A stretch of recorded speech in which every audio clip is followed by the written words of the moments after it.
yeah, like the urgency that I feel towards like accomplishing something with my life, uh, establishing the business, leaving my mark on music, all of that shit. It's not rooted in nothing that's like uniquely mine. That shit rooted in my ancestral history. You know what I'm saying? Like, I'm aware of the people, whether they was related to me or they was like related to me through race. Like, it's people that made sacrifices on my behalf for me to have the opportunity to be able to be up in a car with you right now. It's people that had to die for this opportunity. You know what I'm saying? Then you bring that shit more into like a central focus. Like, my grandma gave me her whole life. She didn't give me everything, but like everything and every hole that she could fill in my life, she tried to do it. And she died poor. Like, my dad had to bury my grandma because she ain't had no money. So when I be doing what the fuck I'm doing with the music and the movies and the commentary and everything else, man, I'm trying to use what I view as my God-given talents to try to push my generation and my motherfucking family name forward, man. Because if I don't do it, who gonna do it?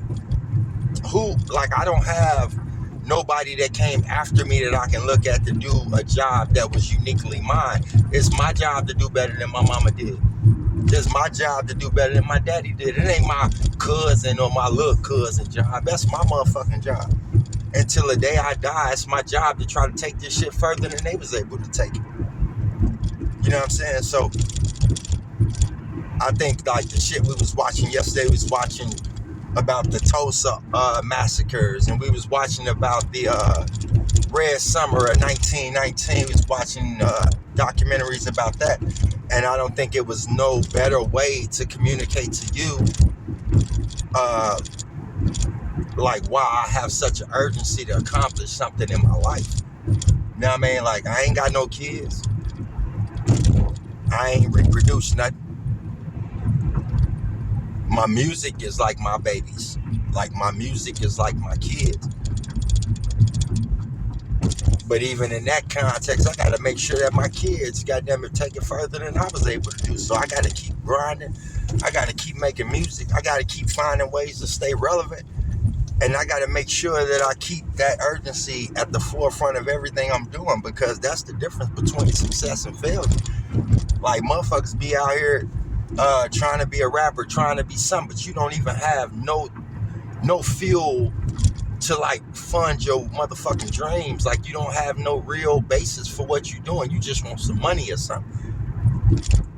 I ain't never been broke. Like, I ain't never been rich, but I ain't never been broke. I can't remember a time in my life where I went without. God been that good to me. I ain't never went without. I ain't never had everything I wanted, but I ain't never not had everything I needed. So I'm already ahead of the curve. You know what I'm saying? But what you do with that blessing is what is the difference maker. That's what I be trying to do. Fuck, I be doing. I don't give a fuck if, like, I may never have a chart-topping album. I may never have none of that shit, but I had an opportunity, and I seized that opportunity. It's people in their graves right now. It's people on their deathbeds right now that regret not seizing those opportunities.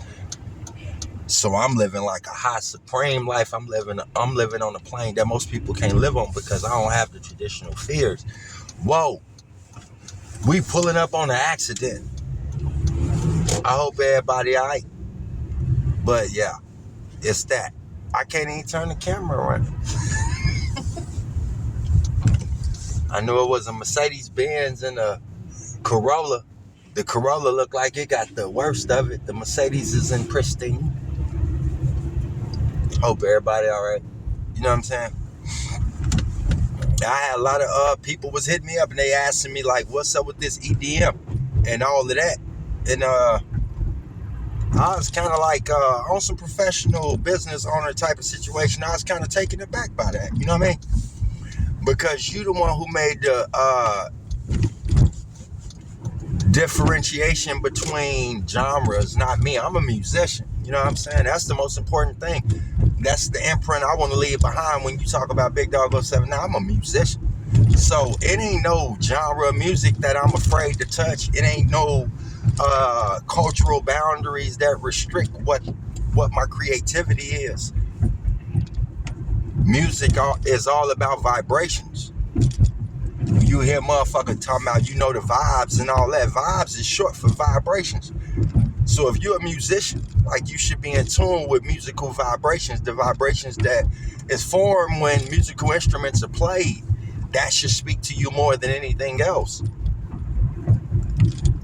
I'm honored to be considered a rapper, but I'm proud to be a musician because I get to interpret emotions through musical instruments.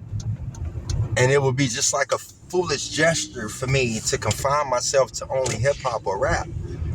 And of course, there'll be people that don't understand that, but it was people that thought that the world was flat too. So I accept that, you know what I'm saying?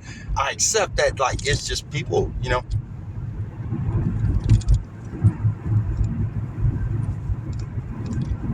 I never have days where, like, I'd be disappointed that I go to Spotify, I go to all of the platforms.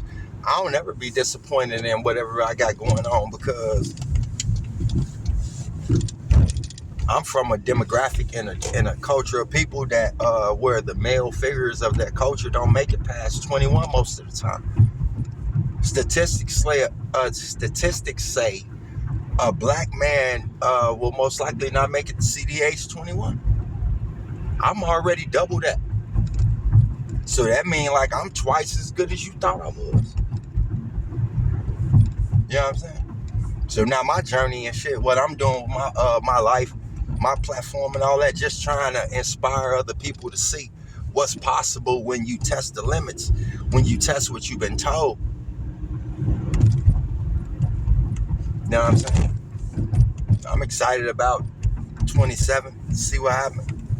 You know what I'm saying? But I'm more excited about what else I got to come in the future because I'm already reworking. I'm already doing shit. I'm already back in the studio.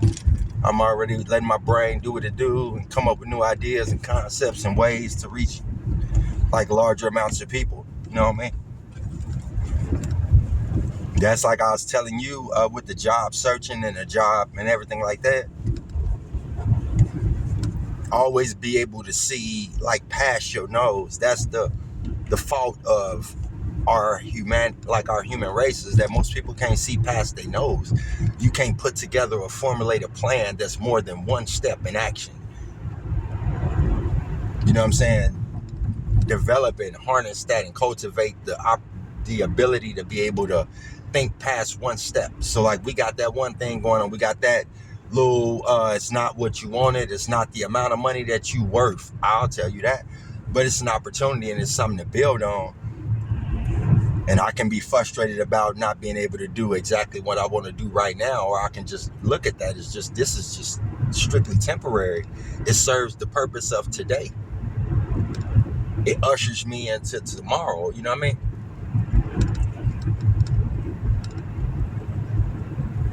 That look crazy. I don't know how to, like, express that. I'm looking at the lake. I'm gonna try to show y'all. I don't know how much of that you gonna get, but whatever. Yeah, it's like iced over because it's so cold out, but then in certain other parts it's still moving.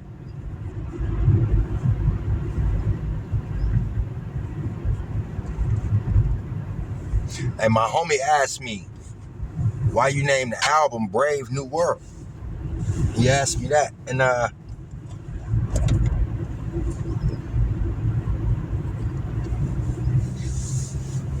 you know what I'm saying? Like, I always got two readily available answers for whoever asks me a question. You know what I'm saying? And the answer that you get will most likely be determined by what I consider your ability to absorb information and process complex ideas. You know what I'm saying? So some people get the Happy Meal answer and other people get the 4-star answer. The 4-star answer, I named my album A Brave New World because you got to stay abreast of what's going on around you. You got to stay ahead of what you see every day. You got to stay focused on what tomorrow gonna bring. the stock market is a whole entire section of the stock market where they just invest in futures.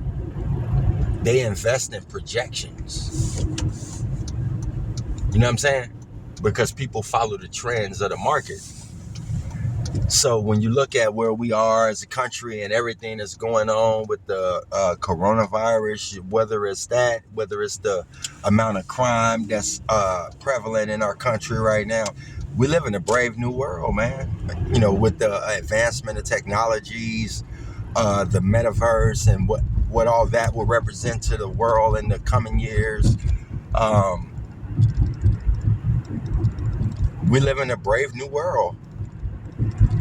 And the thing that always separated us from any other living life form on Earth was our ability to adapt and adjust to changes. So I wanted to name my album Brave New World just to have that as a thing, just to have that be like a standalone thing. And if you was like one of the inquisitive people, you would research that and try to find out what was more about that. But the album title choice was just basically to establish that it's a brave new world and encourage people to look at things that you never looked at before, look at people, look at situations, opportunities, look at everything through a new lens, because in the year 2022, nothing is like or will ever be like anything that we ever experienced before. You know what I'm saying? And traditionally, like, you be ahead of the curve. Some people be ahead of the curve on thoughts, ideas, things like that, and that's fine. So I'll be the first one to say, get prepared for a brave new world. And then there'll be people say, what is he talking about? What the fuck is that? And then you'll be ushered into a brave new world, and then you'll remember Big Dawg079, because he told you, get ready for a brave new world. You know what I'm saying?